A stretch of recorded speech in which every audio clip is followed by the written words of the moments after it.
like to do a little bit of an introduction. For sure. Okay. So I'm Grace Afo, the founder and the president of the initiative. I've been working on HIV advocacy for a while now, but on a low-key level. So my birthday, June, I decided to go a little bit bigger. So that was when, together with other friends, we formed the NEA Initiative. So basically, we are looking at tackling HIV stigma and discrimination through public education and an awareness creation. And then we believe to normalize HIV conversation, we have to get people who are actually living with the virus to share their stories, and challenges as a way of normalizing the conversation. And then we're glad you read that to us somewhere in July, which was quite exciting. And here we are today. So it's a privilege for me to have you in my live feed today. Thank you. Likewise. So it's a privilege for me to actually have you in my feed today, and I'm super excited to hear your story, the work you are doing, and how far you've come as an individual living with HIV. We actually have very few people, even here in Ghana, who are actually openly positive. Personally, I believe it takes a lot of courage and bravery to actually do that. So I'm super excited. So for those of us who just joined in, hello, and my name is Grace Afo, all the way from Ghana in West Africa. I'm the founder and president of the NEA Initiative. So our initiative is into advocacy about HIV, AIDS, discrimination, and stigmatization. And this is actually one of our projects, and it's a great privilege to have such a renowned person as Andy Fett in our midst today. So without wasting much time, we'll zoom into our live feed for today. So as earlier indicated, the title of the project is My Positive Journey. So basically today we'll be looking at his journey as a comedian and as an individual living with HIV. So we hope that you stay tuned till the end of the video, and I hope that you learn a lot from what he's going to share with us.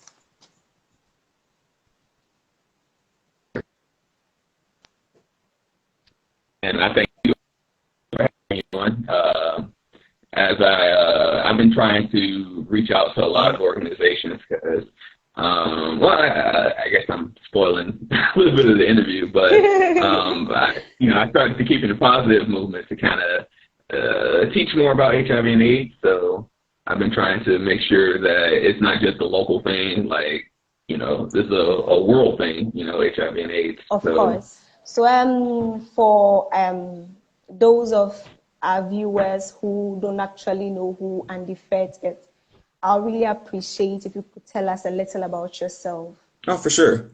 So yeah, hey everybody, I'm Andy Fett. I'm born HIV positive. I guess it's the perfect way to start that. I got it from I got the virus from my mom. She got it from a partner, and it contracted to me through birth, and so there was no way around it. So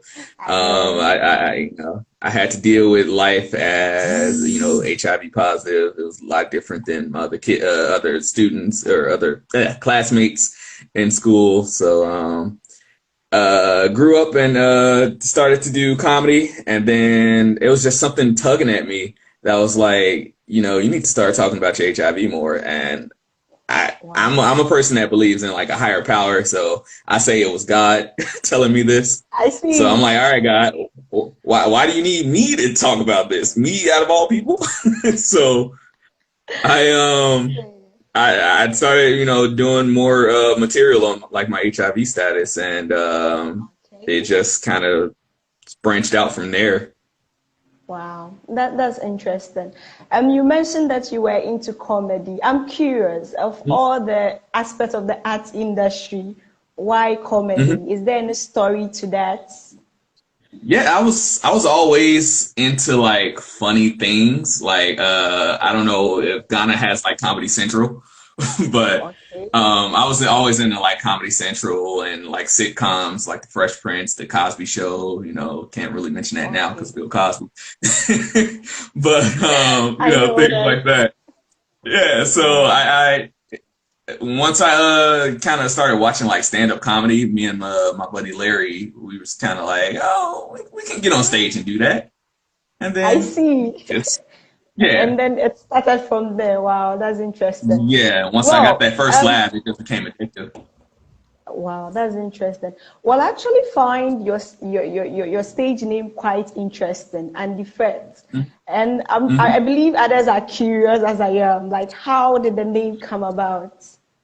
Oh, so my actual name is Brandon Cox Sanford, but with Andy Feds, the Andy part was a teacher at my high school. He was like a father figure to me, so he actually took me to Oh, like okay. my first America's Got Talent audition, and Wow. just always mentoring me. So I was like, what better way to give a tribute than to use his name?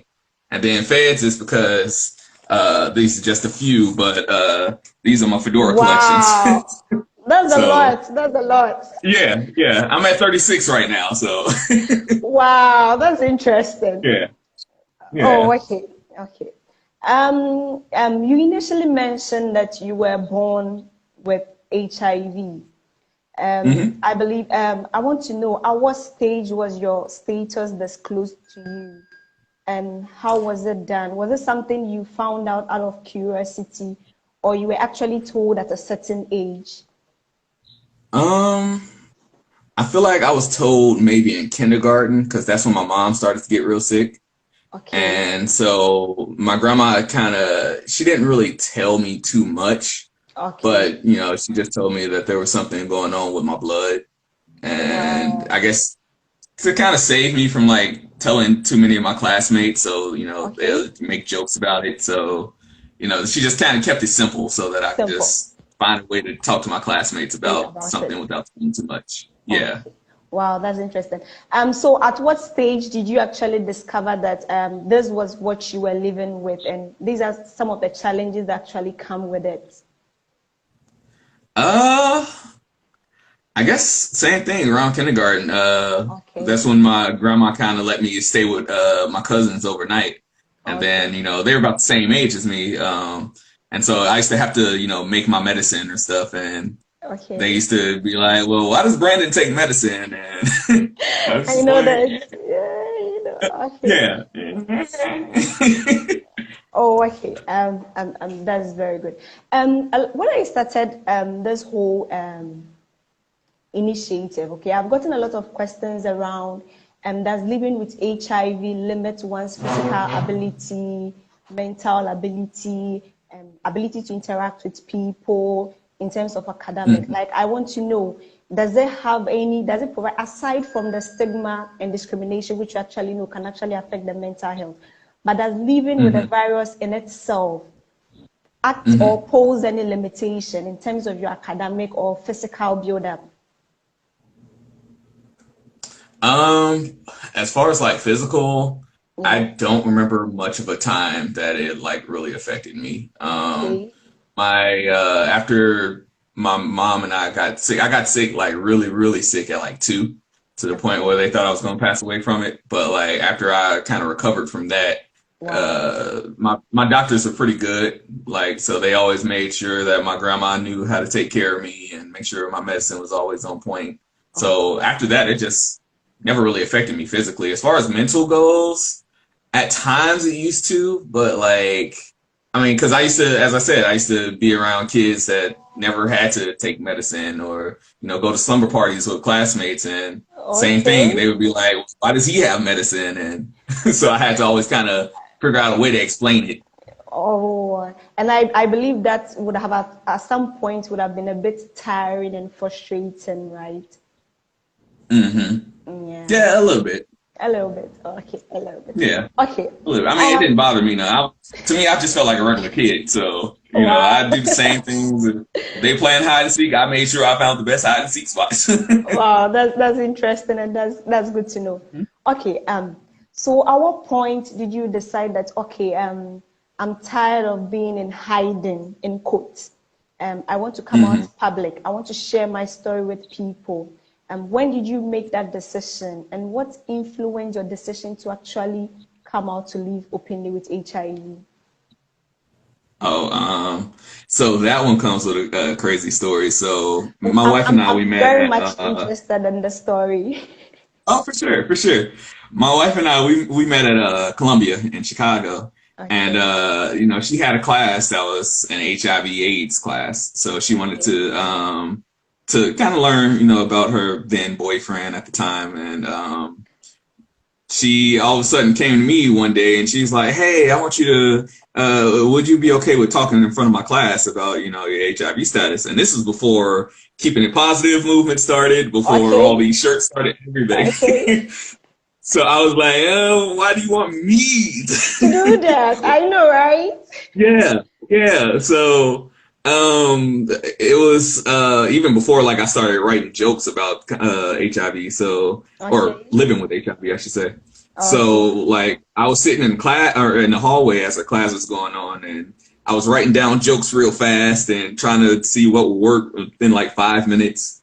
And then Okay. they called me in, and I started doing material. Well, I first mentioned, about my mom and the medicine and things like Yeah. that.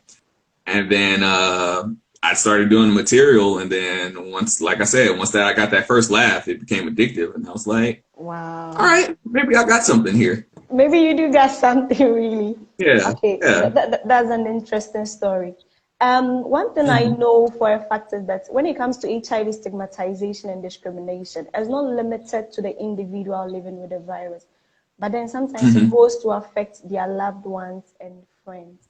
So, how did Mhm. your family and friends receive the news of you going openly, knowing that that may pose actually a threat of them facing stigma and discrimination in the community? Yeah. How did they receive the news? I had, well, my grandma, she was kind of skeptical on me, especially telling comedy on it, because it's Yeah, always a HIV/AIDS isn't yeah. funny type of, Isn't funny type of thing, thing. idea. Yeah. Yeah. But I had to really explain to her that, when I do comedy on, HIV, it's more of not on the virus itself, but how I'm living with it, or how people perceive what I'm supposed to be because I'm HIV positive. Positive. Yeah. So, same thing, my grandma's sister was the same thing where she was saying that, she can't really force herself to laugh, that I'm doing HIV material HIV. because Okay. my mom passed away from it, and that was like her baby. Her So baby. she was like, it's Yeah. kind of hard for me to think of that. So my next question would be on the Keep It Positive movement. You've explained to Hmm. us how it actually began, and I Hmm. really admire your bravery and your courage. So I want to know, with the Keeping It Positive movement, what do you Hmm. do? What have you done so far, and what have you achieved, and what do you seek to achieve? Oh, for sure. So to start off with, how it started was that, as I mentioned, my mom died from HIV or from AIDS, I should say, and I was, told many stories about her from like my mom, I mean, from my grandma, from, my mom's best friend. And they were saying the same thing. Well, she was kind of scared that she had HIV. Like she didn't talk about it. She didn't get help. She hid her medicine to the point where Oh, after she died, my grandma found like bags and bags of medicine that she was wow. supposed to take. So my biggest thing was that if I'm going to do material on it, I want to make sure that people understand what HIV is, how you can protect yourself, and don't live in the fear that you have it. Like, because it's not the 80s, people aren't dying from it Yeah, anymore. of course. So, um, as far as like what I want to do with it, like I said, I just want to make sure that I always tell people the same thing. I want to make sure that my mom's death don't happen to anybody else, if To that makes any anybody else. sense. Yeah, Yes, so I that don't want people actually to have makes to live sense. in fear. Yeah. And as far as like accomplishments, talking to you guys, like when I started this thing, Wow. like I first I first started like on Facebook, making a status Okay. like, hey, I'm HIV positive, this is what I'm gonna do, and I was sweating hard because I was like, I don't know if the world is ready for this. And then Yeah. like I said, I'm a person that, believes in God. So I believe God kind of guided me through it where, as I said, talking to people globally about it, Yeah. where I got on the news about it, got on a newspaper. I got it right here, Wow. actually. I got in a newspaper article out here in Wow. Vegas. I see that. So it's, yeah, it's been amazing. It's been an amazing journey. So we're just trying to, push it a little bit more. It's not even for me, like I said, Of I'm trying to help course. others with it because there Of are course. people out here that still live in fear of HIV in 2020. Exactly, exactly. A lot of people, especially in our parts of the world Hmm. where there's a lot of superstition and certain perceptions and belief about HIV/AIDS. So we are also doing our best in this part of the world to try to catch up. Um, I Yeah. have a couple. Also, I have sorry, had. Okay, no problem. if I may, I forgot to mention, another huge accomplishment this year was that Okay. my team and I we partnered up with Alicia Keys' organization. I don't know if you know Keep a Child Alive Wow. Foundation. Yeah, I've heard of that. Yeah, yeah, we've been partnering up with them, and that's amazing to me because Alicia Keys is Wow. I'm a huge He's fan a of Alicia Keys. huge, So yeah, huge, yeah, huge. And I think that is a very huge accomplishment. Congratulations. yeah. Thank Okay, you, thank you. another question I've had this past couple of days is people telling me that does HIV/AIDS stigma and discrimination actually exist? Um, I don't know if you have any personal experience where you have been discriminated based on your Hmm. status, or you know someone close by who probably have been discriminated based on your status. Do you have any such experience? I don't have too many because again, I'm still kind of new to, disclosing about my status. But there was a time once where my wife and we was walking down. I told you I live in Las Vegas, so we got the Las Vegas Strip. And so Yeah. had my newspaper at the time, and I was wearing actually this shirt, the Straight Out Stigma shirt. And the guy reads my shirt. He goes, What does that mean? Stigmas? And I was like, I was telling him, well, I do comedy all my life with HIV. He was like, and he looked at Lauren, and he's like, this your wife? And I was like, yeah, I can't be married to a girl with HIV. And he was like, Wow. and you ain't sick? I was like, no. Do I look sick? No, no. And this is before COVID, so I'm like, I don't look asymptomatic. Wow, that was quite an experience. That was quite an experience. Yeah. Yeah. And that actually brings me to my next question. In terms of Hmm. relationship, like with people living with HIV, I've worked as a peer educator in some ARV centers here in Ghana, and most of the Hmm. challenges these young people have is they keep asking, so can I get married? Can I have children? Can I get married and actually not transfer the infection to my partner? Hmm. Can I get married? And Hmm. some people too on the other side always ask this question, okay, Grace, you are encouraging us to embrace people living with HIV. So is there a possibility Hmm. where I can get married to such an individual and then not get the infection? So what do you have to say around that? Because you just told us you're married to I believe she's very beautiful. Yeah, let me hold on, because I know she's gonna have to make a cameo. Hey, babe, you around? Nope, she's in the. Okay, we'll get her in there. Maybe she'll hear it. She might be watching the live. Um, but as far as like having children, things like that, I've been really preaching, the U equals U thing, the Yeah, undetectable equals untreatable. exactly. Because a lot of people don't know, especially on Facebook, I Yeah, really preach that because a lot of people think that I've been asked that a few times actually. Oh, can you have children? Yeah. What's Yeah, stopping of me? course. Of Besides course. my money. So Exactly the point. yeah. So there she is. There's my wife. We're in the same shirt. Wow. Hello. Yeah. Hello. All one. Wow. She's really beautiful. She's really beautiful. And we're really happy that you are out there supporting him at every point in time. I really appreciate it. And I'm looking forward to host you post-COVID one of these days in Ghana, both of you. That would be awesome. I'll be more than happy to be a part of that. For sure. Okay. For sure. Thank you very much. Okay.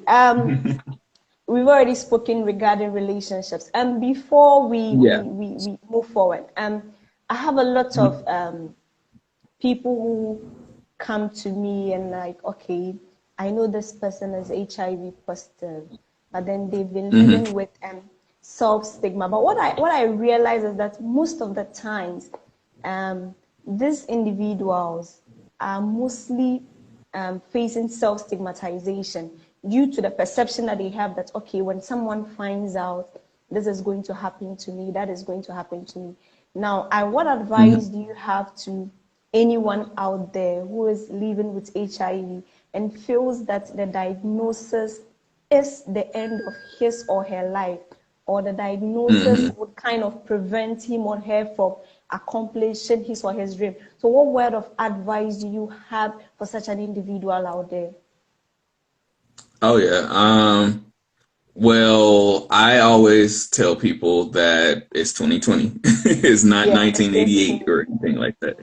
So we have plenty now of medicines out there to keep people with HIV alive and healthy. Yeah, You of know, course. but before I, openly told people about my status, people did not know. Some of my Yes. closest friends did not know that I was HIV positive. Yeah. So for those that's like living, that they might pass away from this thing, like I truly, if you go to your doctors and be open with them, tell them, hey, I'm a little scared.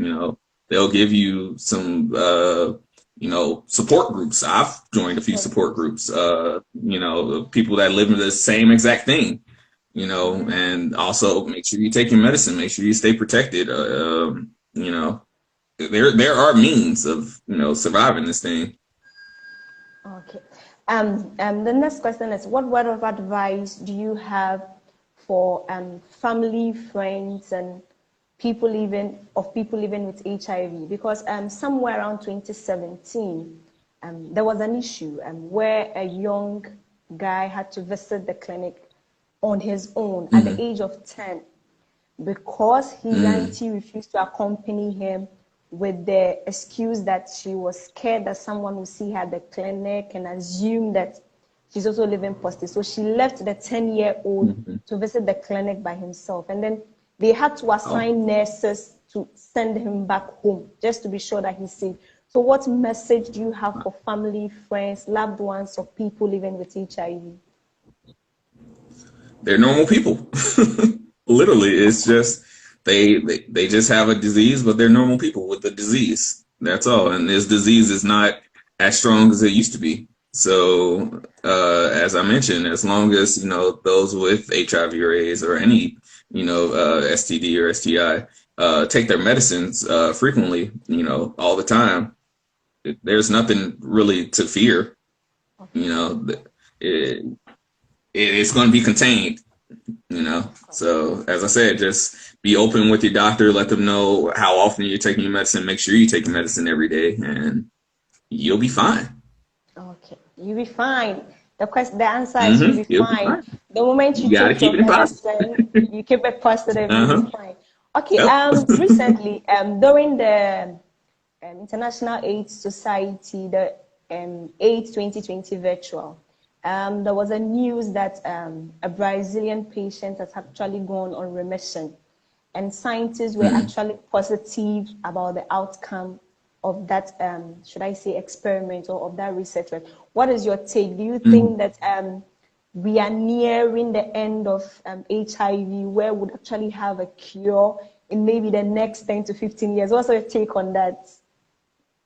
I'm the same way about the COVID vaccine. I'm going to let a few people in line in front of me because if it is true, that's a blessing. But you know, I believe that it's a little too soon to say that he's cured. Yeah, Maybe. yeah. I mean, I rather see what side effects is going to come out of it. It's gonna come out of it. Um, Okay. yeah, because you might be cured of HIV, but next thing you got mesothelioma or something. I don't know. Yeah. Well, So, exactly, but I exactly. believe we are getting closer, though. I truly do believe that. That we actually closer to the end. Yeah, Okay. Well, yeah. I also strongly believe that we actually closer to finding a cure. But then, as you said, in the Mhm. meantime, whilst we are still trying to manage and contain the infection, we advise that although if you are living with HIV, you stick to your medication and then you have a normal Mhm. life. There is no falling ill or whatnot. That's really interesting. So, any word of advice you have in general to both people living with HIV, people living without HIV, everyone watching you today, what message do you have for them in general? Uh, keep living, literally. Keep living, keep living, Um, keep living. keep living. Yeah. Don't let it stop you, because I always tell people I have HIV. HIV don't have me. Of course, So HIV don't have you. it does not have me. So I just keep living my life regularly, you know. I'll Wow. still go out to stand up comedy clubs. Well, not now because of COVID, but Of you course. know, me and my wife will still go to movies and things like that, and you know, so it's a regular life Okay. to me. Okay. As I said, general advice to everyone watching you, probably someone who has given up on his dream, not necessarily an individual living with HIV, but generally, maybe someone who has given up on something he or she loves to do because of maybe something else, not HIV. Generally, like Hmm. what You know, advice or what information, what motivation do you have for them? talk. One word answer: talk. If anything, we live in an era where therapy is not an option for people, Okay. just because they're afraid of it, you know. So, I believe talking, even if it's just talking to a friend, talking to a family member, it can help a lot of situations. Also, make sure that it's the right people that you're talking to, because there are some Yeah. people, I believe, in negative energy. There are some people that's just going to keep you negative, Of but you got to course, of find those course. people that are there to help you, Yeah. Okay. So Andy Fitz, thank you very much. No problem. Thank you. it's a great privilege to actually be speaking to you today. I really appreciate the opportunity you gave to us to share Oh, your thank you. story, to share your story to the Thank world. you. And I really look forward to further collaborations and partnership in changing the HIV game. Um, For if sure. someone For is sure. watching and would like to follow your materials or your stand-up comedy, where do they follow you on Instagram, Facebook, YouTube? I would like you to put Oh, out your yeah. handles so that everyone watching can actually follow you and follow your material and then support the dream or the vision. For sure. Andy Fed's comedy for almost everything except YouTube. YouTube is official Andy Feds. But yeah, Andy Fed's comedy. You can find websites. We also, if I may do a cheap little plug, we're selling Keeping It Positive T-shirts. Okay. So each of the shirts, the proceeds of each shirt is going to the Junior Council at the Children's Hospital, Lurie's Children's Hospital of Chicago, and then Wow, that's great. also to Keep a Child Alive. So we're trying to help fund families affected by HIV. Yeah, families are affected by HIV. Wow, that's amazing. Amazing work you are doing out there. And we really appreciate. Yeah, As I said, I look forward to further collaborations and then partnership. And it's sure, a for really sure. big privilege and an honor to speak to you this Oh, evening or morning. Okay, thank you. so Likewise, before likewise. we So before we wrap up once again, my name is Grace Afo, the founder and president of the NEA Initiative. And it has been a pleasure having you all on this series. And I look forward to host more great people to share their story on this series. And then I hope that you keep following this page. We'll have amazing package coming up. COVID has slowed down things a bit, but then we have amazing projects coming up in Ghana. And as I said earlier on, I'm hoping to host yourself and Lauren one day here in Ghana for a bigger project. Sure. So it was a pleasure having you. Of course, we can't wait. So it's a pleasure having you here, and I hope you enjoy the rest of your day. For us here, it's evening. So to my people here in Ghana, I hope you enjoy the rest of your evening. And those of you all the way in Chicago, wherever you were in the US, enjoy your day. Have a blessed day and have a blessed weekend. It has been a great privilege to have you. So we'll wrap it up here and keep tuned and stay with us and follow us. Okay, so have a good day. Bye-bye. All right, you as well. Bye, everybody. Bye, everybody.